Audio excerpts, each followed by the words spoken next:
It's another shaky start to the season for EVOS Esports as we go 0-2 in our first week. We change things around to go 2-0 in the second week. And here's my review of what happened in January for myself and for the team.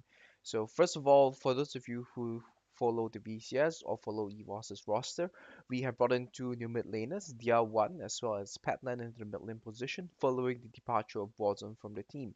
Now, DR1 is this fresh talent of solo queue. He had a win rate of around 70%, and he just turned 17, so he's kind of rookie talent. Now, comparatively, how high are those percentages? Is that when SOFM came back to Vietnam for the All Stars period and stuff like that, he had a win rate of around, I think, 63, 64%, and that's extremely high because you compare that to the regular average player. If you look at the stats websites, most of the other players on the challenger ladder, they only have about 53 to 56. At the very high end, you have 58%. So when you have an above 60% win rate, that's an extremely, extremely high win record for this kind of players. And this guy is this kind of solo queue prodigy. We brought him onto the team. A lot of people said that he could play jungle, he could play mid lane, he could play the AD carry position, and his main role supposedly was the jungle. But because he was so flexible, we just shifted him into the mid lane position because that was the one we needed the most. And Palan was supposed to be this veteran option that we had. He was an assassin player, which contrasted against the kind of dueling mages that Warzone had. So it would have much more expanded champion pool, but he would be able to fit in very consistently with the very 1-3-1 kind of style that EVOS has always liked to play, that Stark likes to play, where we can focus on playing towards top and mid, enable these strong solo laners, and then execute a 1-3-1 later on. As to which player should deserve the starting position, I think this is a conversation that we're constantly having in the team itself. At the moment, Dia's performances on stage have been slightly better, but let's start from the start of the month and we talk about scrims a little bit more. Now, when we started out the month, things were actually going quite well. We had this break for Christmas and the New Year and all that good jazz. And we actually started off with Violet's birthday. It was on the 7th of January. We went out. We had like this hot pot thing. We came together. His wife, Violet's wife, is actually in Ho Chi Minh as well. She came over and then we prepared this entire hot pot thing. And after that, we went out to Haagen Dazs for ice cream. And throughout all this period, so it's the first week of January, the season had not started yet, and we were just preparing. And we were actually doing very well in scrims. We were scrimming mostly against Adonis, we were scrimming mostly against S3D, and we were noticing certain trends. Like if our bot lane would do well, we will actually be able to stabilize and we will be able to take control of the game. The games where we actually ended up losing was because we were testing things at the bottom lane. We were testing things like Caitlyn. We were testing things that were outside of the usual Lucian, Kai'Sa, Ezreal. If you want to count, like Cassiopeia and Sivir are kind of there, but they are very niche in the sense that you only want to counter pick the Sivir and the Kai'Sa, and that you only pick Cassiopeia because she's almost always banned. So we didn't really count those.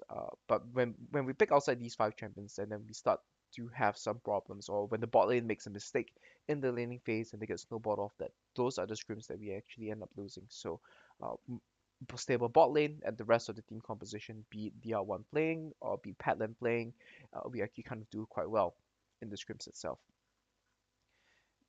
Then comes the second week. There's this team from Hong Kong. It's a media team. They come over, and this is the match day against FFQ and Fengbu Buffalo.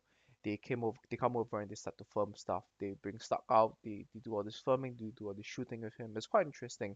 So there's this media company from Hong Kong. I'm not exactly sure which one they are, but they kind of want to do a documentary about esports to let people know. They wanted to ask about the Olympics, about the Asian Games, and what esports is like. It's kind of interesting because that they will come all the way to Vietnam to do this, and I'm not sure what is the angle entirely, but they ask us and me in particular all sorts of questions about how does esports compare with sports, and what are the implications of esports becoming more and more prevalent in the mainstream, and are we going to be seeing esports in the Olympics and all these kind of questions. And I think I probably have to do another vlog to tackle those questions in a different way. But they were here, they were viewing our lives, they were looking at the gaming house, what the setup is, and then they were talking about what is it like to be an athlete in a sporting environment or in an e-sporting environment. So we actually got the Korean accounts, and that gave us access to scrims outside of Vietnam as well. So we had a increase in scrim quality from this week onwards, and we actually started to scrim some of the China teams as well as the Taiwanese teams. The scrims went, I guess, kind of okay, which was why it was so surprising that when we played against FFQ, things went so badly. I think within this week there was a lot of conversation. Okay, do we start DR1? Do we start Padland? Before that, we had been mostly doing two systems of scrims where we had either Pelon on red side and then we had Dia on blue side, or we were doing the Dia takes one block, Pelon takes one block, and then we see how things go from there. But coming into this, where we were preparing for the Bampic, in particular, we were looking at FFQ's champion pool, and Artifact is also another assassin player. So when you compare Artifact and Petland, both of these two players, they play lots of Yasuo, they play lots of Irelia, they play lots of LeBlanc, and if we are going to start talking about Artifact and how can we limit its champion pool, if we are going to ban out these champions, we're going to limit our own players' ability to play as well. So this became a very big issue of using Padland on the red side as an assassin player because on the blue side, Artifact I think is mostly regarded as a superior assassin player, and I think that this is something that we had to work on with Padland as well. So we got him to do one-on-ones and we tested out some of the matchups. And the read from that was that he wasn't exactly the most confident going into this matchup. So because of that, we had to switch things around and we had to say that, okay, we can't really let you counterpick the matchup. The idea was to counterpick Yasuo into Irelia, let Artifact blind pick the Irelia on blue side, and then counterpick the Yasuo. We did the one-on-ones, and Palan said, that, okay, he's not confident, he can't do the Yasuo into Irelia. In fact, he felt that the the Irelia player was actually favored in the matchup, and he did demonstrate that in the one-on-ones as well, as into how Irelia can outplay the Yasuo in these situations. And in the scrims that we had as well, we did drop. He did give a few solo kills over playing the Yasuo into Irelia matchup as well. So we decided to swap things around and we had Petland start on blue side for the FFQ matches and we had DR1 player on red side, which kind of messed up the dynamic a little bit because we will always have DR1 on the blue side where we could make use of the fact that we could first pick champions like Aatrox, we could first pick the AD Bruisers, and DR1's champion pool was significantly larger. So suddenly we could first pick these champions and we could flex them in three positions. We could flex them top, we could flex them mid, we could flex the Aatrox into jungle as well. So that removed that advantage because we are shifting things over to red side and initially we wanted to open up the Aatrox as well but the players decided to ban it in the end. So that removed a lot of the advantage of the US champion pool when we went to this game. Now that was aside from the real issue. So there was this kind of mess as to who is going to be starting the mid lane and which kind of champions and what kind of strategy we should be building around. We were still able to come up with a solid game plan as to what we're going to do. But in the first game against FFQ, I think nerves played a very big part of it. We got the Cassiopeia for ourselves. The idea was to trade OP picks and we secured the Cassiopeia for ourselves because we did our research. We looked at their champion pools and we said that, yeah, this team, they don't really play and they don't really utilize the OP champions that well. So we went to the game, we had the Cassiopeia, we were kind of like crushing our three lanes. They came in with this lane swap, which kind of opened up the game into the mid game portion. And then this is where I think DR1's nervousness on stage kind of showed, and our team always had this issue in the mid game where we don't really coordinate well, and we end up making this huge throw and allow FFQ to get back into the game despite us having such a big lead at first. The second game, I think there was a lot of pent up frustration after that one. So after the first game, and it kind of like escalated into the second game as well. When Patland came in as a substitute player, he took the Lissandra matchup and he absolutely with his spells, failed to combo, failed to throw the ultimates at the right time, and he just seemed to be so shaken on stage. He couldn't perform well on stage. And I think that this is something that we were looking into when we talk about his confidence and the ability to perform because he in scrims he would actually play very well. He would kind of pressure people in. When we would be scrimming against SGD, he would be able to pressure in Optimus and he would do a very good job of doing that. But suddenly on stage he's up against Artifact. He's playing too safe. He's playing too reserved. And when he needs to move forward, when he needs to play aggressive, the coordination of the jungler just isn't there. They go in there, they fail the kills, they fail the ganks onto the mid lane Cassiopeia that the opponent is playing. It's a Lissandra Lee Sin against a Cassiopeia. in the mid lane. They fill those ganks multiple times, and because we aren't able to secure the mid lane advantage, we aren't able to secure the next part of our plan. So that was where things really started to fall apart for our team, and I think it was very disappointing because we were doing so well in scrims, and to see the players perform in this manner, to see this dip in performance, it actually made me feel quite upset. It actually made me feel very a little bit frustrated as well. In part also, there was all this kind of stuff happening with the man pick that I think we had to review internally as well. So the next day, I think the players all felt it. The team was in shock. We scrimmed against SGD, and I think we kind of got smashed in those scrims as well. We just got absolutely wrecked in lane, and that showed. I think all these problems that we had after the FFQ game, it kind of like exploded and it snowballed into the series against Fungo Buffalo as well. I honestly don't think we are that much weaker than Fungo Buffalo.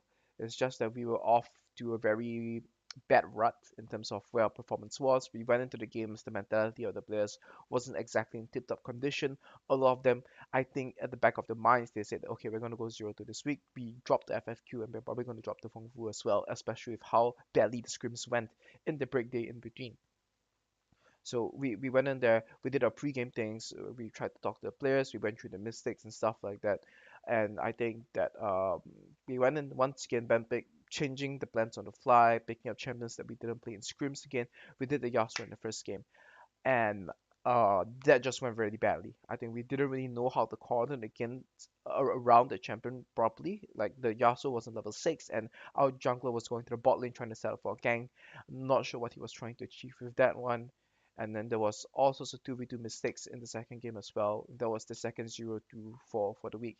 And this game actually made me felt very, very upset because this was, if we were talking about who's going to be winning the VCS, we wanted to be in the conversation with Fengwu Buffalo as well. And we didn't only just lose the Fengwu Buffalo like we did the previous time around. In the previous time we faced them in summer, we had to play them with a substitute. We played this final team composition, we were swapping things around, we lost 1 and 2, but in all three games we were in control of the games, and it was mistakes on our part that caused us to lose the game. This game, we were just made to look like this team that was completely out of their league. We just went in and we got absolutely smashed. And I know that this is not our performance because these mistakes are things that we don't usually make. These team compositions are things that we don't play. So the following week, we needed to really bounce back. So we had a hard look at it, we had a debrief, and we talked about, let's get some more discipline and let's adhere to a much more proper structure. And we looked at what people were playing around the region. We looked at what's strong in the meta. The Rift Herald was still very strong. Lane priority is still very important. Bruises are very strong. And then we were talking about playing certain types of junglers as well. Ejin, he always prefers to play damage junglers, the AD damage junglers, but I think he needed to make the change to over to playing the tanks or the AP type of junglers, and that's what we needed to focus on in the next week. And that's what we did, where we had this very firm structure, where we looked at it at what other people were playing, and we're saying, okay, we're going to play double bruisers in the solo lanes, and then we're going to have a jungler that can complement that. So if the bruisers were both AD bruisers, we would need to play an AP jungler. So the likes of Carter's, Evelyn, Lily, Elise.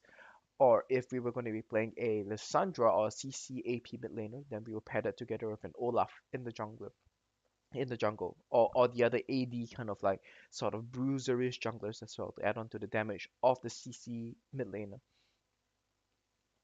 And I think that this kind of helped us quite a bit because this gave us a better perspective of how to move forward, and it let us have a very clear idea of how to execute our game plan as well. And that also gave the rest of the players a very clear plan as into what they're supposed to be practicing in solo queue and what champions they want to be doing to pair with this type of compositions.